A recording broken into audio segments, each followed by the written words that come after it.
Hi, everybody. Welcome back to Reading the Bible Together. We are here with Pastor Joe, my husband, and we're looking forward to reading the end of John and the beginning of Acts together today. So, Joe, do you want to start reading? Yeah, I would love to. I'm excited to be back with all of you, and I'm especially excited that we get to spend some time in John together. Because this, if you know me, John is by hands down my favorite book of the Bible. I've read John many, many times, and I'm always excited to have the chance to read it, especially together with everybody today. John chapter 18. When Jesus had finished praying, he left with his disciples and crossed the Kidron Valley. On the other side, there was an olive grove, and he and his disciples went into it. Now Judas, who betrayed him, knew the place because Jesus had often met there with his disciples, and so Judas came to the grove, guiding a detachment of soldiers and some officials from the chief priests and the Pharisees. They were carrying torches, lanterns, and weapons, and Jesus, knowing all that was going to happen to him, went out and asked them, "Who is it that you want?" "Jesus of Nazareth," they replied. "I am he," Jesus said. And Judas, the traitor, was standing there with them. When Jesus said, "I am he," they drew back and they fell to the ground. Again he asked them, "Who is it you want?" And they said, "Jesus of Nazareth."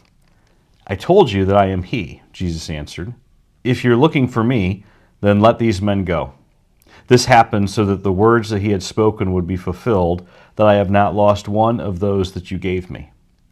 Then Simon Peter, who had a sword, drew it and struck the high priest's servant ear, cutting off his right ear. The servant's name was Malchus. And then Jesus commanded Peter, "Put your sword away. Shall I not drink the cup the Father has given to me?" Then the detachment of soldiers with its commander and the Jewish officials arrested Jesus. They bound him and brought him first to Annas, who was the father-in-law of Caiaphas, the high priest that year. Caiaphas was the one who advised the Jewish leaders that it would be good if one man died for the people. Simon Peter and another disciple were following Jesus. Because this disciple was known to the high priest, he went with Jesus into the high priest's courtyard, but Peter had to wait outside at the door. The other disciple, who was known to the high priest, came back, spoke to the servant girl on duty there, and brought Peter in. You aren't one of this man's disciples too, are you?" she asked Peter. He replied, "I am not." It was cold, and the servants and officials stood around a fire they had made to keep them warm. Peter also was standing with them, warming himself.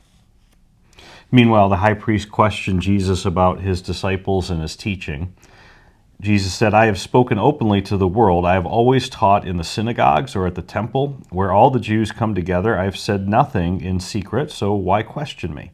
Ask those who heard me. Surely they know what I said." When Jesus said this, one of the officials nearby struck him in the face. "Is this the way that you answer the high priest?" he demanded.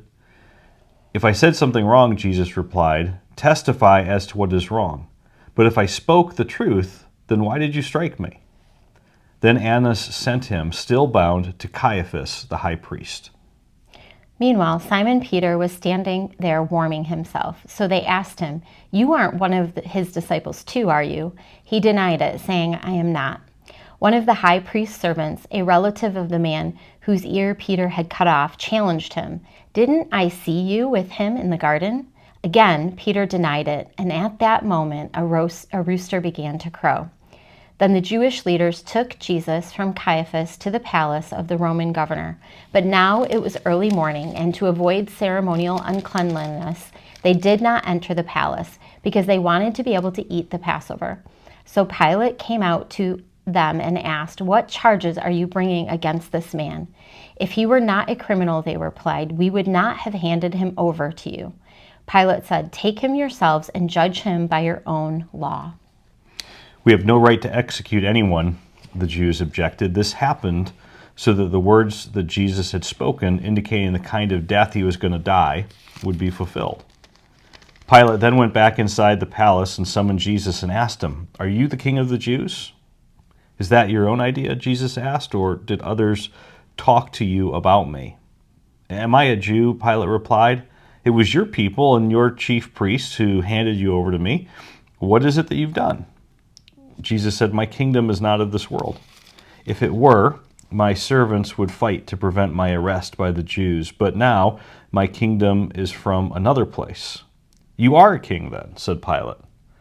Jesus answered, "You are right in saying I am a king. In fact, for this reason I was born, and for this I came into the world, to testify to the truth. Everyone on the side of truth listens to me." "What is truth?" Pilate asked. With this he went out again to the Jews and said, "I find no basis for a charge against him, but it is your custom for me to release to you one prisoner at the time of the Passover. Do you want me to release the king of the Jews?" And they shouted back, "No, not him. Give us Barabbas." Now Barabbas had taken part in a rebellion. All right. So what's going on? Yeah, obviously a very famous narrative. We hear this every year during Lent.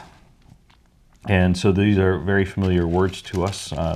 For sure, you see Jesus being brought into the presence of Caiaphas and Annas, and then ultimately Pilate. And he knows what's going to happen. You can see many times that Pilate is trying to turn the corner for him and try to give him a way to get out, but he's not willing to really commit to a course of action, or at least not a course of action that is going to upset the Jewish people. And so, as we'll see tomorrow, eventually Pilate succumbs to the peer pressure and lets the Jews have their way. Yeah. What stood out to me is when they come to get Jesus and he says, "I am he," and they all fall down. Yeah. That moment.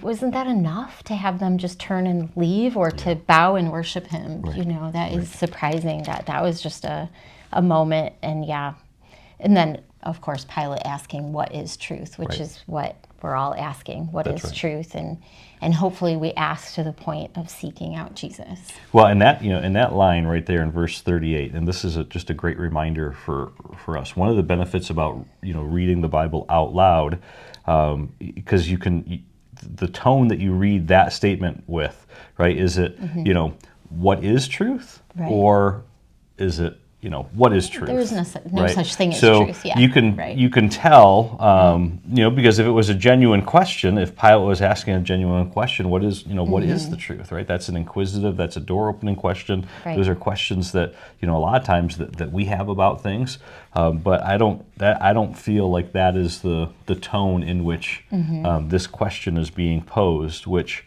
unfortunately kind of reveals the closedness of Pilate's heart. And I think that's what we have to be on guard with ourselves, is that it's very easy sometimes in situations that we're in that we don't want to be in, to actually kind of shut ourselves off from what God is able to do in that situation, because we just assume that the die is cast and there's no other course of action. And I think that's what Pilate is thinking. He knows he's in trouble, there's nothing he can do, and he just kind of goes with it. Yeah, he's just politically trying to get out of the hot seat as fast as he can. His wife's upset with him, everybody's upset with him, and he just doesn't want to be in that position any longer, for sure. Yeah. So what does it mean? Yeah, this is, for me, this is this is always one of those verses where, and you probably feel the same way. There's still times where someone will come up to me and be like, "Oh, so you're a pastor, right?" Or maybe I say something that maybe I wish I hadn't said in a way that I maybe phrase something, and they're like, "Oh, Pastor Joe, that's an interesting choice of words," right? There's times where we're reminded, maybe standing up for who we are and who we represent. Sometimes it's awkward, right? Sometimes it's uncomfortable. But am I more worried about me in that moment, or am I worried about being faithful to who Jesus says I am in that moment? And I've never felt bad in those moments where I've actually been more concerned about being faithful to Jesus and faithful to who Jesus says I'm supposed to be. I might have been scared going into the moment, but I've never regretted it coming out. And I think that for me is the thing to remember in a situation like this. Yeah, I think about the fact that he says that he's going to give us the words to answer if we're ever put in that position. And obviously Jesus stood up for himself in that situation. And oftentimes he would turn the other cheek, but here he's saying, I am he. It's finally come to that place where he says, I am he. And if are in that place of standing up for him, that he'll give us the right words. That's right. And that's good news. That's right. Yeah. So what are you going to do? What am I going to do? I think I'm not going to be afraid to stand up for Jesus. That if I'm in that place, I'm going to take the opportunity to share his love and his grace, but also his truth. That's right. What about you? Well, I think what you said is exactly right. I've never been, when I actually have been courageous and said, no, this is what I believe and this is why I believe, or more importantly, what happens to me more often is when I'm choosing maybe to do something differently than the people around me are choosing. Right. And I have the opportunity to explain why that is, that I'm doing something differently. I've never may have been embarrassed or felt scared making the statement of faith, but after making the statement of faith, I've never regretted it. That's right. So, all right. Well, what are you going to do? Go ahead and post it in the comments and the notes. We love your questions. We love, Donna, that you are always liking and putting quotes, and we're so happy to see you here and online. That's right. So have a great day. Have a great day. We'll see you tomorrow.